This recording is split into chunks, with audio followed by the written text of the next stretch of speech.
Spend even a moment with Eugene 2-year-old Bess Hubbard and you're bound to smile. Her love of life is infectious, but it's not an easy life. Little Bess has Williams syndrome. It's an extremely rare genetic condition that only affects about 30,000 people nationwide. At first you feel like when you got this diagnosis, you're like, why me, God? You know, how am I able to handle this? And now we're going, thank you, God, that you allowed us this precious honor of being a parent of a child who's going to change the world and change lives. The Hubbards' lives changed on October 14th. Ashley's pregnancy was pretty textbook, but when her daughter came into this world, she was cord-wrapped. It was touch and go for a couple of hours. It does. Then, to pile on the worry, the couple got the news their little girl likely had Williams syndrome, which is completely rare. Many of her doctors have never heard of it, never seen it. Williams syndrome can affect anyone and occurs at conception, and it's random.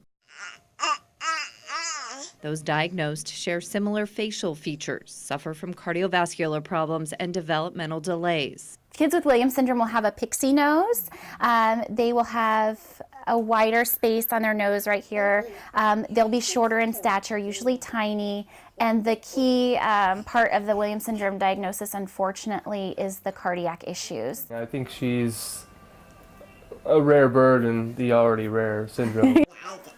And this little bird is no stranger to emergency rooms, doctor's visits, and physical therapy appointments. Can you get that turtle? Diane Rubeck is a physical therapist at the Child Development and Rehabilitation Center in Eugene. Turtle! So far, in her 22-year career, she's only treated 2 children and 1 adult in Oregon with Williams syndrome. She's doing phenomenally well.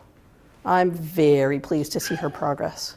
On this visit, Rubeck helped Bess navigate stairs. Very good job. Williams syndrome kids struggle with spatial relations. Early detection and early diagnosis at places like CDRC can be very helpful because we can help families get hooked up to services.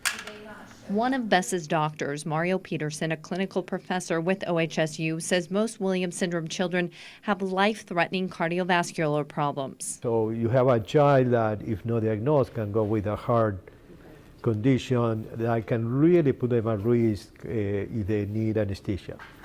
And there are cases of children that dying during anesthesia because that diagnosis was not known. All the way. Thankfully, though, Bess hasn't needed open heart surgery, but will still need lifelong cardiac care. Dr. Peterson says it's important for parents to learn the laws, understand your community resources, and advocate for your child. So other parents who have children with special needs can be the best support, but sometimes better than immediate family. Mom?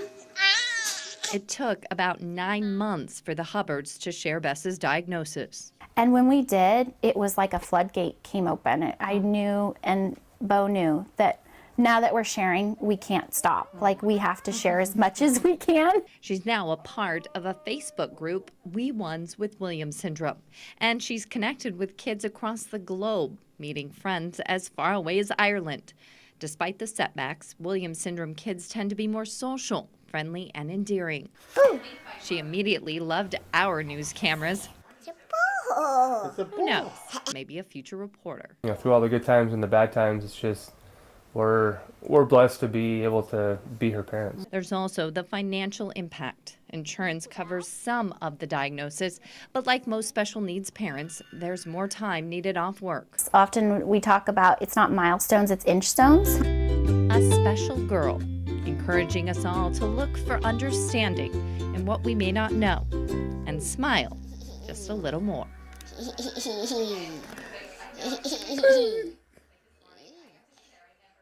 Whoa, whoa.